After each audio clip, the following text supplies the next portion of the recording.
Hello, everybody. Thank you so much for joining us today for our webinar, Uncovering OpEx Waste. My name is Hunter Gorman, and I'm one of the directors of our maintenance division here at PivIT OneCall. As I hopefully all of you know, in addition to our maintenance through OneCall, PivIT offers a wide range of services and hardware globally. So in addition to maintenance, if there's anything at all that we can do for you or that you need some help with, let us know. We're more than happy to jump in though. Today though, we are going to be focusing on OneCall, our third-party maintenance offering.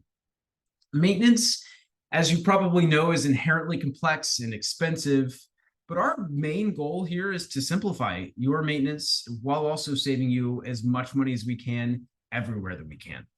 If you joined us for the first webinar in this series, you should be familiar with our new tool called OneScan. And if you weren't able to join us for that announcement, OneScan is a free tool that we offer to folks looking to save on their IT maintenance by helping you. We come alongside you. We provide a plan for the devices that should stay on OEM maintenance and the other ones that we recommend you take a look at TPM for. Whatever your experience is, whether or not you were able to join us last time, we're certainly glad you're here.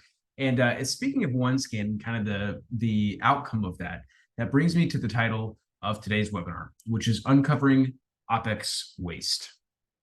Like I said, TPM can be a massive tool in doing just that, which is eliminating budgetary waste. In fact, in 2014, Accenture reported in its Spend Trends report that 60 to 70% of companies were using third-party maintenance to reduce OpEx spend.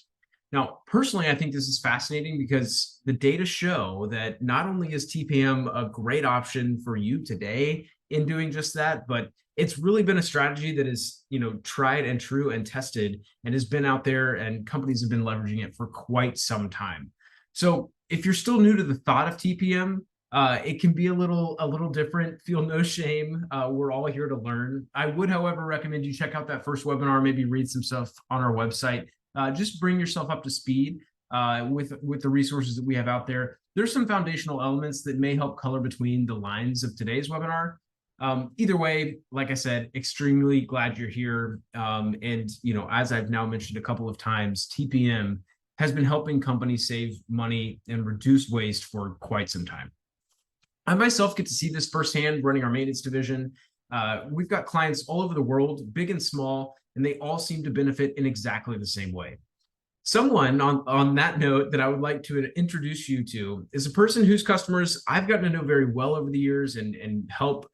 She's hands down the best in the business when it comes to helping companies optimize their spend and create these hybrid maintenance strategies. My counterpart for today's call, Erin Ohlgren. Erin has almost 2 decades experience in this space, and she's out on the front lines each and every day, helping her enterprise clients reduce and uncover OpEx waste. So Erin, welcome. Thanks for having me, Hunter. Happy to be here. Awesome. Yeah, last month, Erin, we discussed how you can and how you ought to spend time uncovering OpEx waste by engaging a third-party maintainer like OneCall. We also announced OneScan, which is our new, super easy to use free tool where we help you do just that, right? Uncover that OpEx waste. In today's webinar, we're going to be discussing the next steps, right? Now that you've hypothetically engaged that TPM, what does the dollars and cents look like when it comes to uncovering that OpEx waste? You excited? I'm excited. I love it. Any thoughts before we jump straight into it? Yeah, Hunter, I would just want to reiterate that PivIT is here to lean on as you navigate the complexities of OEM maintenance, renewals, and entertain the thought of a hybrid maintenance strategy. I also want to just mention that our recommendations are always based on facts and numbers, giving you full transparency as we work through your lists together. We never want to lead you down a path that's going to pose you to any risk. We're always going to lean on the side of being conservative where we can, but really through this process, we can show significant OpEx savings where it makes sense. Awesome. Love it. Again, Erin, thank you so much for joining. Jumping into it, let's assume that an engineer tasked with coming up with a maintenance strategy, or a procurement manager, right? They've made the decision that they definitely need a different approach than just constantly renewing with the OEM, right? They need to build a more holistic hybrid strategy to support their devices. we can also assume they definitely feel the pinch of those OEM forced upgrades, or maybe some things in their networks are starting to go EOSL or end of life, right? They want to utilize TPM to delay that upgrade. Can you give us, a concrete example or two of things that you've seen your customers do to start to realize some of this cost savings? Yeah, absolutely. And in doing that, I think it's important to look at a specific Cisco device and kind of walk you through what those numbers look like. So the Catalyst 3850 switch, probably one of the most commonly deployed switches around the world. We have clients that have hundreds, if not thousands, of these switches out in their environment. They recently went end of life. And then beyond that, the recommended replacement device from Cisco is the Catalyst 9300, which, as you probably know, has massive supply chain issues with very long lead times. So clients are finding that they need to keep their 3850s in place a little bit longer. And in doing so, they can support through us at a fraction of the cost, also thereby delaying an upgrade to the 9300s that may not be necessary. Gotcha. Yeah, I mean that sounds just expensive, right?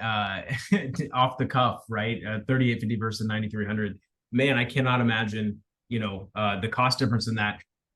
To take that theory, which I think sounds really good, and break that down to, actual practical dollars and cents, though, like, what does it look like? Like I said, in my head, it sounds like it's quite, stark in terms of the difference, but what does that start to look like when you're, coming around to these ideas like, yeah, maybe I do need to push this off for a little while? Yeah, well, we actually put the numbers together for you, Hunter. So we can speak to them and show you real world numbers of what this looks like, right? So here you have the 3850, to support it through us with a next business day hardware replacement and 24/7 technical support is just $150 for a Hmm. year. Now, when you compare that to SmartNet List, which is almost $1,200, you're just encapsulating right there about $1,000 in savings on just one 3850 switch. Now, you extrapolate that out over how many devices you have across your network, you can see that the OpEx reduction is significant. Yeah, definitely. I mean, again, you sort of went there, but right, like we're just talking about 3850s. Let's keep the focus narrow just on those 3850s. If you have a couple of hundred of these deployed, and let's say you've got 300 of these deployed, you get a 30% discount. That's still $210,000 and some change of savings. Like that is crazy. And sorry, I'm doing some mental math here, but right, like Yeah. just thinking about this one edge switch, which, as you and I have seen with some of your clients, it's not uncommon to see hundreds of these things across the network. That's pretty compelling to me. Yeah, and also worth noting that it's not only that OpEx reduction by keeping that 3850 in place a little bit longer and stretching it out a couple more years, but you're also pushing off, what sometimes is a forced upgrade to the 9300. And when you look at those numbers, pulling out your 3850 and replacing it with a 9300, you have a hardware cost, you've got a DNA subscription license. It's going to automatically be put on it whether or not you're using DNA. And then you also, again, have SmartNet on top of that. So the replacement cost, and this is also assuming a pretty nice discount off list from your VAR, is still going to be about $9,000. So either $150 OpEx to support the 3850 through us, or $9,000 to refresh that switch. Another hidden cost that's not listed is also the labor cost that it's going to take to deinstall and replace with a 9300. So there's a lot more cost beyond just the hardware and additional subscription licenses. And I think we don't often consider that, right? We compare apples to apples, or at least as best we can, right? 3850 to 9300. It's this list price versus this list price, a super discount, that's it. But I think you bring up some great points, right? You're going to get slapped with that DNA, whether or not you want it or use it. You definitely have to send somebody out there to to install this stuff and deinstall what you currently have deployed. So I think that's an apt point to make, right? There's more to the refresh than just the hardware and just the support. It also just kind of popped in my head. That's got to sting a little bit because you've got a perfectly good switch that's been working for a long time.